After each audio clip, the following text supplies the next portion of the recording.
আপনি ছেড়ে দেন।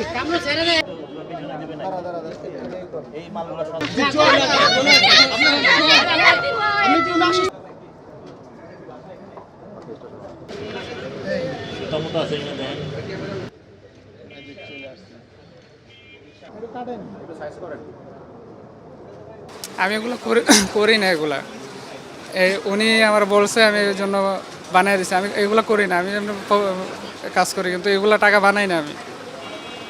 উনি উনি আমার কাছ থেকে মহল্লা পরিচিতি দেখে আমি বলছে গার্লফ্রেন্ডে নিয়ে দিবে নাকি, এই জন্য আমি সাবাইয়া দিছি, স্ক্যান করে প্রিন্ট করে দিছি।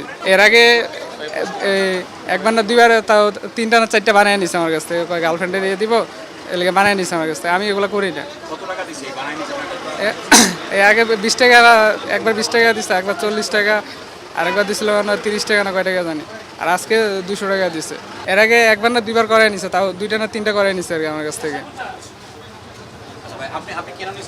আমি সামনে ঈদ তো, তাই চিন্তা করছি যে সবাই তো বকশিস চায়, চিন্তা করছি যে বকশিস দিব, দুষ্টামি চলে।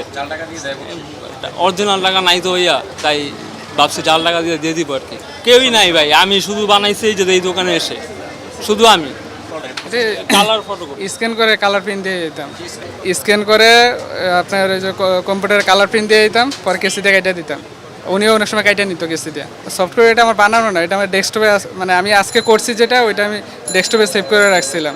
না, উনি 2 ঘন্টা বসে আসছিলো, এই জন্য কাস্টমার আসছিলো, আমি ফাইল কাইটা দিছিলাম।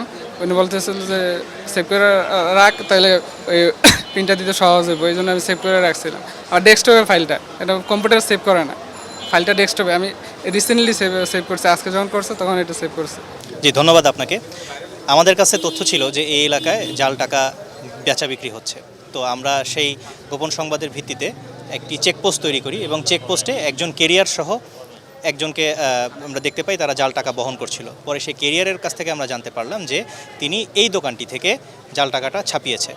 পরবর্তীতে আমরা এই দোকানে আসার পরে আমরা তার কম্পিউটারে জাল টাকা বানানোর যে ফটোশপের যে ফাইল, সেটা আমরা জব্দ করেছি এবং আমাদের কাছে তথ্য আছে, বাট এবং এটা তাকে পরবর্তীতে আরও জিজ্ঞাসাবাদের মাধ্যমে জানা যাবে যে তার পূর্বে কোনো আরও এই জাল টাকা বানানোর ইতিহাস ছিল কিনা। জি, আমরা টাকাটা এখনও রাবার ব্যান্ড করে রেখে দিয়েছি এবং তার কাছে আরও ছাপানো টাকা যেগুলো ছিল সে এখনও কাটা হয়নি, সেগুলোও আমরা কিছু রেখে দিয়েছি। আমরা এটা আপনাকে জানাতে পারবো পরবর্তীতে।